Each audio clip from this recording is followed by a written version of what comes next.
What's up, everybody? I'm Simon Sabro, and today we got for y'all my April manga reading log. So before we get into that, be sure to follow me on Instagram at Simon Sabro YT. Link will always be down in the description. Also, be sure to leave a like, subscribe, hit that bell so you never miss an upload, all of that good stuff.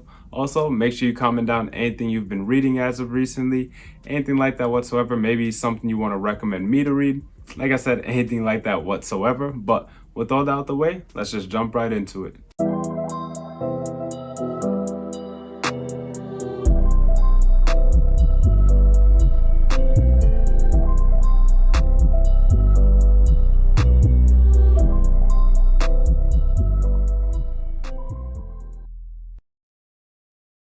Alright, so for this reading log, I really didn't read that much, like, to be honest with y'all. You can see the title, what we are going to be talking about, though, and that is Boys Abyss, Volume 1. I just want to start out with this one because I know that's what a lot of you would have clicked on the video for. Now, if this is your first time seeing any of my content, for one, thanks for clicking, but before you just leave the video, do stick around a bit. And it is just my opinion, of course, but I did not like volume 1 of Boys Abyss. And to start out, it's not because it was like too dark for me. I've read much darker series, much darker volume 1s, and on this list there's actually going to be a series that's like way more disturbing than this one. So that's not it. It just, like, if I had to like sum it up in the least amount of words possible, it just felt like nothing happened in this volume. Maybe like volume 2, I might fall in love with the series. Volume 3 might fall in love with the series. I'm still going to pick up the rest of volumes. Like I said, that's just me using like the least amount of words possible to talk about how I feel about this manga. But another thing is, I feel like maybe I might have been a little too hyped for it. I think a lot of, there was a lot of talk about this manga before it even came out. Before it even got announced, honestly, there was a lot of talk about this manga. And I think that now that I've actually read it for the first time, I just wasn't feeling it. But to kind of go more in depth now, if you are still on this video, thank you so much. But so this is how it starts out. I'm so happy we're gonna die together, blah, blah, blah. So I'm like, okay, this kind of heat. Not to mention, the volume cover is absolutely gorgeous. But anyways, so I was like, all right, cool, sounds interesting. Mind you, when I went into the series, I had no prior knowledge of it whatsoever. Like, I haven't read the back of the book. I haven't heard anyone talk about the story, characters, plot, nothing. I didn't know anything about it. I just kind of bought it, heard people talking about it. I was like, all right, let's check it out. So, once again, like I said, the art is beautiful. I'm not even going to deny that. The art style is beautiful. But reading it, okay, you see the main character. I don't even remember his name. I don't remember a lot of names, but you see the main character talking with a teacher about like what's his future plans, and he's kind of listing off things of why he can't really do certain things. And it's like, okay, I wonder, what's this character's life like, trying to figure that out. And throughout the course of just this volume alone, you kind of see the reality of what he lives in, and it is very unsettling. A lot of parts are, yeah, like just unsettling, and you do feel a little bad for the dude. But what happens is, blah, blah, blah. There's the town they live in. There's like a rumor or like a story or something like that of, I forgot what it was exactly. Like, I read this volume closer to the beginning of April, like around the time, like the same day it came out, actually. Or actually a little bit before it, because I got it at Barnes & Noble. Barnes & Noble usually has stuff early. But you can tell that the guy's, one, not really content with his life whatsoever. And given the situation he's in, from what you can see, you could understand why and kind of empathize with him on it a bit. But I just feel like nothing happened in this volume, if that makes sense. He meets this idol or actress, I think it was more so an idol, and they do stuff happens. And like I said, even though I just said stuff happens, it just felt like nothing happens. And I apologize, I can't really expand on what I mean by that more. The time I'm recording this is like 5 in the morning for me, and I am fairly tired, but I just can't expand on it in a way that makes sense. If you do know what I mean, definitely comment that down. Or also, if you have read Boys Abyss Volume 1, comment down how you felt about it. I am curious to know. maybe I missed something. Maybe, the hype got to me and like I was expecting significantly more than what was actually in it. Or like I said, maybe in volume two, I'll fall in love with the series. You just never know. I don't want to spend too much time talking about it. I'm going to talk about it a little bit more though. But the way that volume one ended does excite me for volume two. And I think that the chapters that were in volume one didn't really, set up for much or didn't execute much, I'd say. It's more so like volume one was a setup for what's to happen next and, stuff like that after on. But volume one just didn't have a punchline for me. I feel like I'm kind of speaking in circles, but hopefully it's making sense to somebody out there. Volume one felt like it just didn't have a punchline, and it was just setting up for, the bigger joke in volume two, or maybe volume three, or maybe even volume 10. You just never know. But that's really briefly like how I felt about Shonen no Abyss, or Boys Abyss is the English name. Moving on though, we do have, like I said, I didn't read much physically for this month. So the next one we will talk about is Spy Family Volume 9, which I did finish reading like right before I recorded this. Honestly enjoyed the volume. It is Spy Family. I do have one problem with Spy Family, being that it feels like it's going nowhere, similar to like how I felt with Boys Abyss. I think I could kind of talk about this one a little bit more in depth, but it feels like the plot doesn't progress at all in Spy Family. Like, it's 9 volumes in. I don't read it digitally, but throughout just the 9 volumes, it feels like the plot hasn't gone anywhere. It's more so just character development, but even then, it's very minuscule to an extent for most characters at least. But kind of, yeah, it feels very minuscule. The plot doesn't feel like it's driving anywhere. Like, I don't even know if I don't even know if there is an arc for it, but I can't tell whether an arc has finished or started yet. I genuinely just don't know. It is enjoyable to read, I will say that, but it's Spy Family, honestly. Like, it was a good volume, very enjoyable, like I said, but it feels like the story isn't going nowhere, and I'm not really a fan of that. I will still keep collecting it, most likely, because I do love the volume covers, and it is just a very different read from the things I normally read. If you kind of eye my background a bit, you could tell what I normally read, but it is a different pace from what I normally read. So next one we do have, this one was amazing. This was probably my favorite read for the month. Coffee Moon Volume 2. You've probably heard me talk a lot about Coffee Moon Volume 1 when that came out, but Volume 2 was, if you want to talk about a plot moving forward, this was it. And Volume 1, I think, had the same case of kind of like what I said with Shonen no Abyss, where it felt like the plot, like Volume 1 didn't really have a punchline. It kind of just set up mostly for another volume. And this volume delivered. I don't know how long this series is going to be, but this volume was so good. I'm not going to talk too much about it. Mostly for the fact of, if you do plan on checking it out, it's one of those series like the less you know, the better. It's kind of about time travel, or I think Groundhog Day would be the more appropriate term, where the main character is stuck in one single day, and she's been doing the loop for I think like 1,000+ days, and trying to figure out how to get out of the loop. And just, oh, there's so much in this, and they introduce a new character in it. There's a lot in this volume, and I loved it. Excited for volume 3 whenever that comes out. Like I said, this was probably my favorite, not probably, this was definitely my favorite read of the month. Now, after that, we do have 2 series left that I want to talk about, physically at least. First one being Seaside Stranger, or Umebe no Stranger, I think. Yeah. This volume was honestly really good. A very cute story. I loved it. Not my favorite read, but also not my least favorite read, as you could tell by the title. But the next one I want to talk about is definitely like up there. I'd be like second favorite. But this manga, like I said, it's cute. There isn't much that I could really say about it, mostly because I kind of forgot the characters' names, but this guy fell in love with this guy, and then this guy went away for some time, and then he fell in love with him, and came back to the island. It's a little hard to explain it, but here's the back of the book if you do want to just kind of pause and read it for yourself.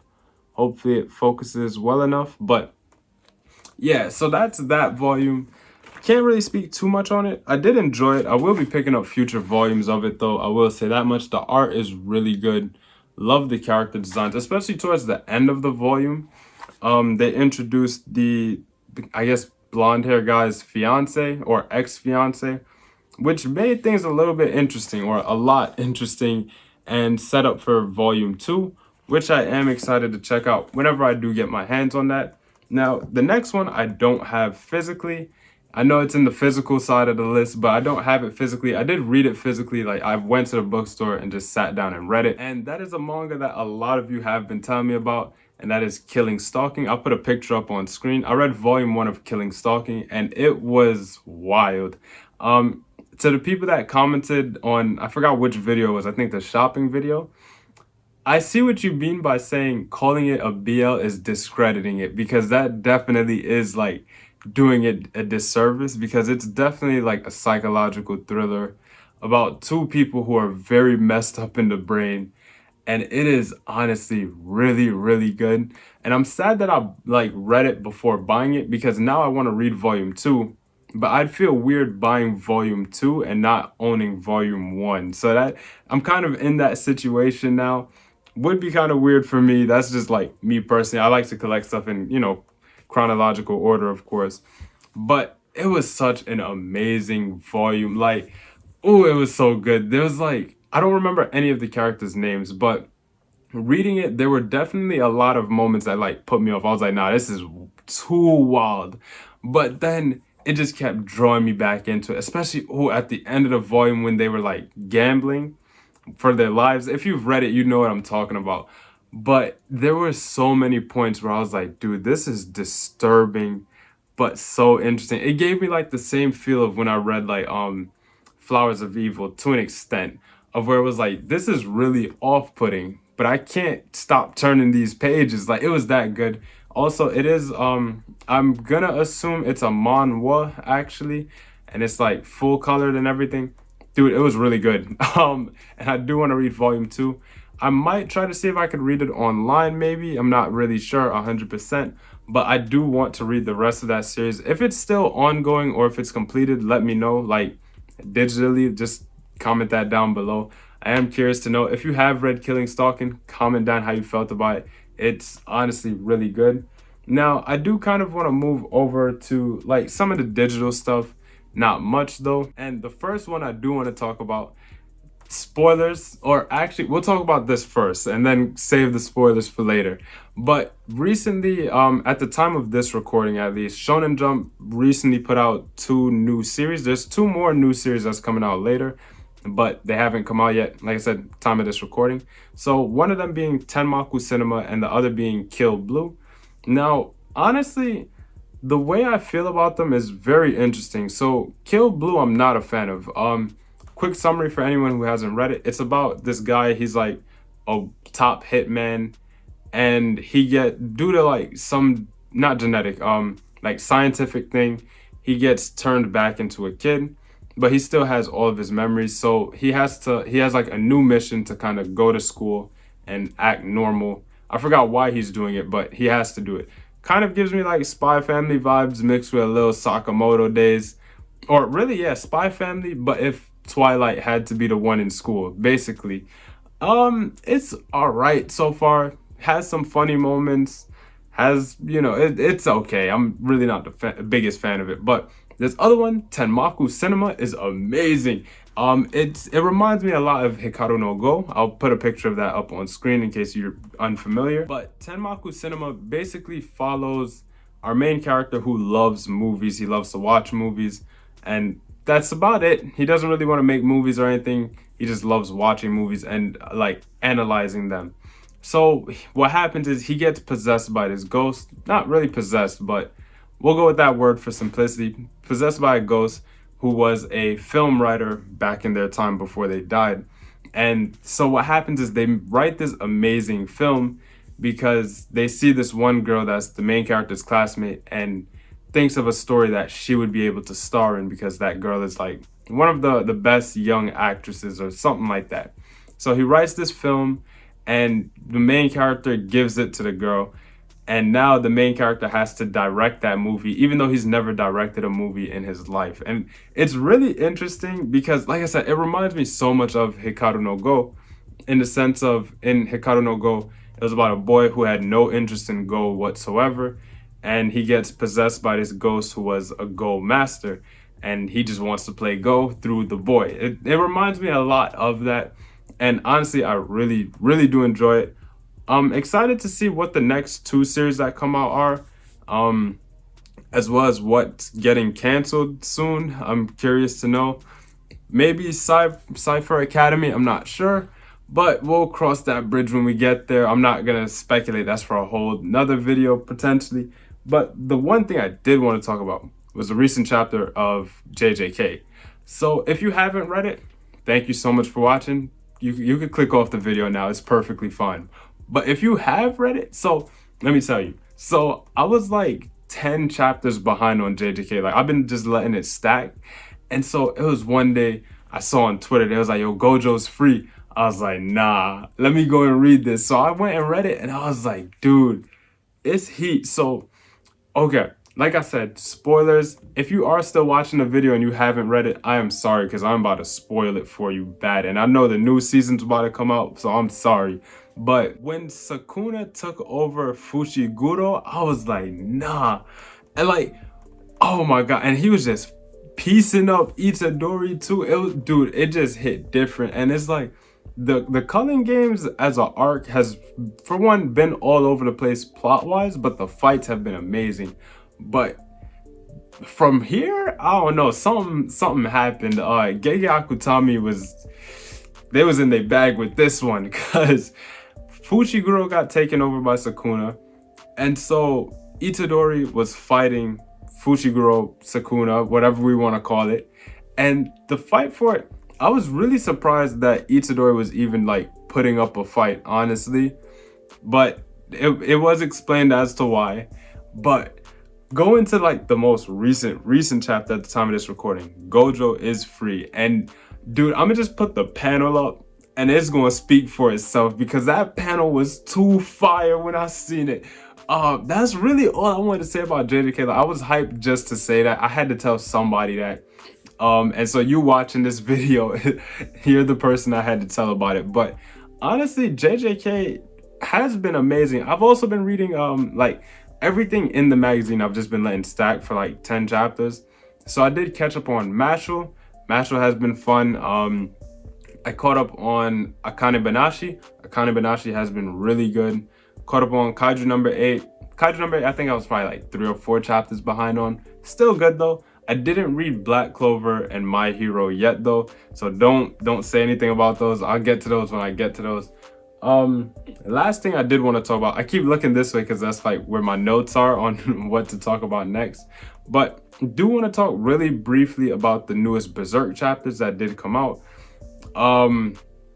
They're really good. I don't want to go too in depth on it, because I want to, usually with Berserk, when it gets these new chapters, I kind of read it, and then after a while, I'll go back, reread it, so that I have like more of an opinion on it. Because I feel like with Berserk, it's one of those things where like, when you read it again, something about it just hits different. So I usually wait to reread it, and then I'll read it again, or whatever, and then kind of form my opinion off of that. But it was really good just off of memory. But that's really it for the video. Thank you all so much for watching. Let's give a quick shout out to our channel members. Thank you guys so much for supporting the channel. I greatly appreciate it. Also, I did manage to pick up the recommendations you guys gave me, so I'm excited to jump into those when I get the chance. But yeah, that's it for the video. Once again, be sure to leave a like, subscribe, hit that bell so you never miss an upload, all of that good stuff. Make sure you follow me on Instagram at SimonSabroYT. Link will always be down there in the description. Also, I do have a gaming channel if you want to check it out. It is Simon Sabro. I'll leave a card for it up there in the corner, or one of these sides actually, I'm not sure which one yet. Yeah, that's it for me. This is Simon Sabro signing out. I catch you on the next one.